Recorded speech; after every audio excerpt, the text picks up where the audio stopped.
What if the royal fairy tale wasn't a love story, but a calculated takeover plan hiding behind a wedding veil? What if behind the smiles, the handshakes, the carefully choreographed appearances, there was a silent war unfolding? One woman quietly studying another, not with admiration, but with intention. Because according to explosive claims revealed by Tom Bauer, this wasn't just about entering royalty, this was about replacing it. And suddenly, everything starts to feel different. She wanted to be there to show that she was as important as Kate, and that she was part of the family on the eve of her return to back to America. I mean, everything she did was completely motivated with one agenda: her own fame and importance. That's why she wanted to go to Balmoral. Look closely at the beginning, because that's where the story cracks open. Before the cameras, before the titles, before the polished speeches, there was already resistance. The idea that Meghan didn't even want this life the way it was being offered, that she saw it not as a dream, but as pressure, as something heavy, suffocating, almost like she stepped into the palace already planning her exit, or something even bigger. That's exactly why she left, because she never wanted really to stay. She wanted the label, she wanted the title, she wanted the money. She didn't get so much money, but she did get the status.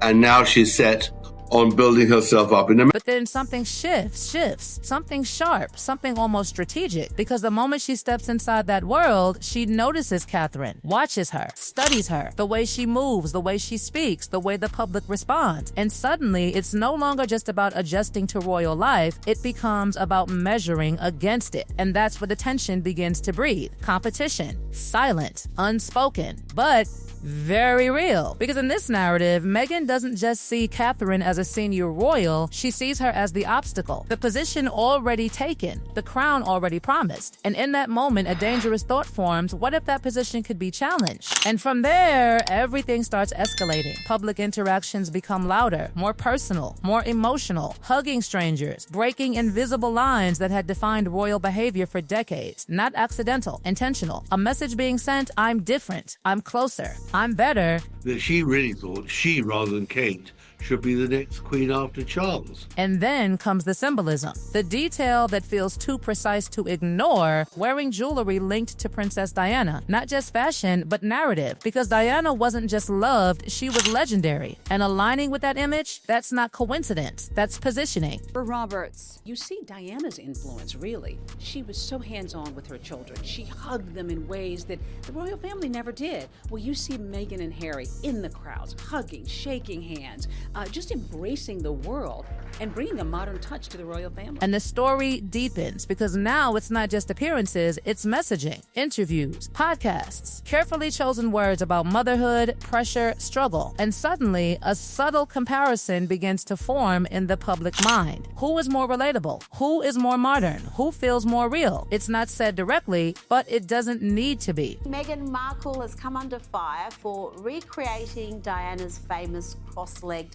photo shoot for Harper's Bazaar.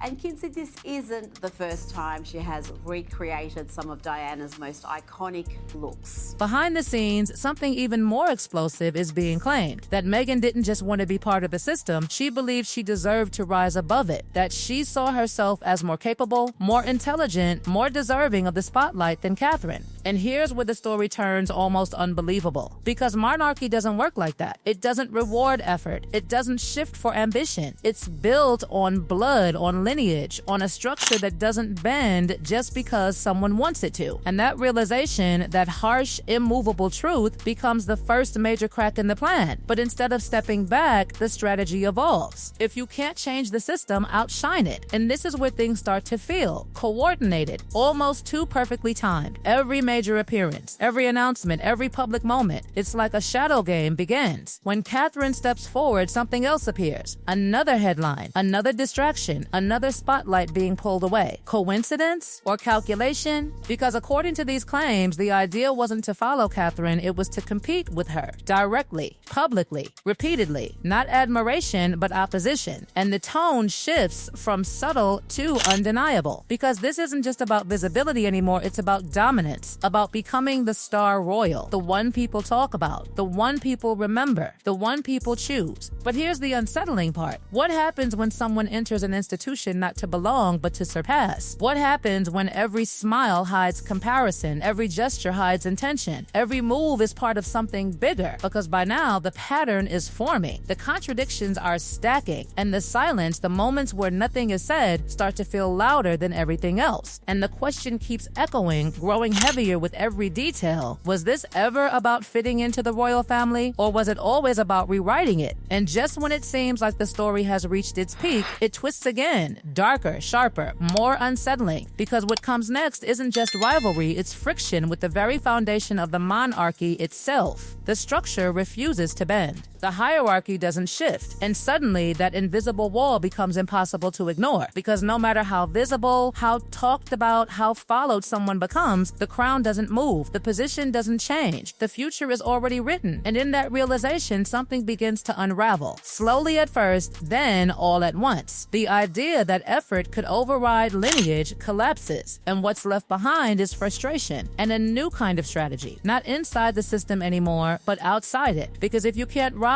within the palace, then maybe you redefine the game entirely. And that's when the narrative explodes beyond royal walls. Public appearances take on a new tone. Announcements feel more calculated. Every move now exists in a global spotlight, not just a royal one. And the question becomes impossible to ignore. Is this still about royalty? Or is it about something bigger, something commercial, something global? Because suddenly there are projects, brands, deals, a new identity forming piece by piece. And it doesn't look like tradition, it looks like reinvention, a transformation from royal figure to global celebrity force. And right there, the divide becomes undeniable. On one side, Catherine, quiet, controlled, rooted in duty, in continuity, in a system that doesn't chase attention but absorbs it. On the other side, Meghan, expanding, speaking, building, creating something that doesn't rely on royal approval but on global recognition. Two completely different paths, moving further apart with every passing moment, and yet somehow still connected by that original tension, that original comparison. Because even outside the palace, the shadow doesn't disappear. It follows, it lingers, it grows.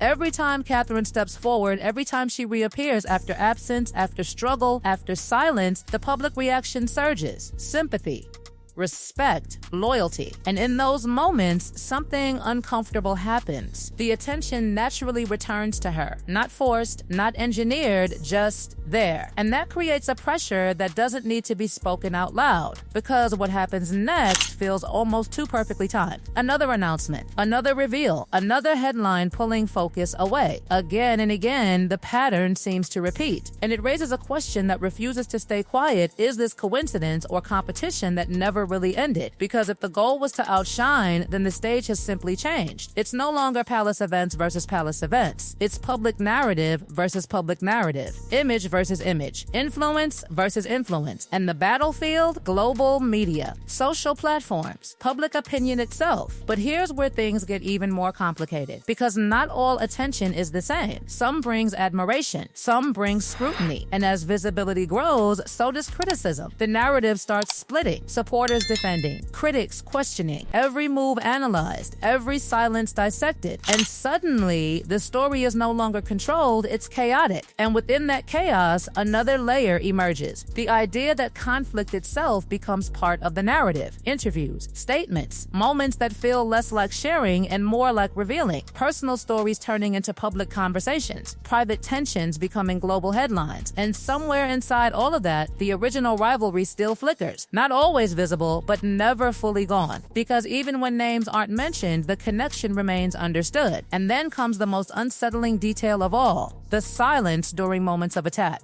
When criticism toward Catherine surfaces and no response follows, no defense, no correction, just silence. And silence in a story like this doesn't feel empty, it feels loaded. Because people start asking, is that silence strategic? Is it distance? Or is it something else entirely? And the more those questions grow, the more the narrative deepens. Because now it's not just about what was done, it's about what wasn't said. And sometimes what isn't said speaks the loudest. And through all of this, one one claim keeps echoing, growing heavier every time it's repeated, that this was never meant to be a lifelong role. That the royal family wasn't the destination, it was the platform. A stepping stone towards something bigger, something freer, something more controllable. A space where the narrative could finally be shaped without restriction, without hierarchy, without limits. And if that's true, then everything starts to align in a way that feels almost too precise. The early discomfort, the competition, the attempts to stand out, the clash with structure, the eventual departure, the rebranding, the global positioning, it all forms a pattern, a sequence, a story that feels less accidental and more designed. But here's the part that refuses to settle, because even with all of this, even with all the movement, all the strategy, all the reinvention, one thing never actually changed. Catherine's position, the future queen, still there, still fixed,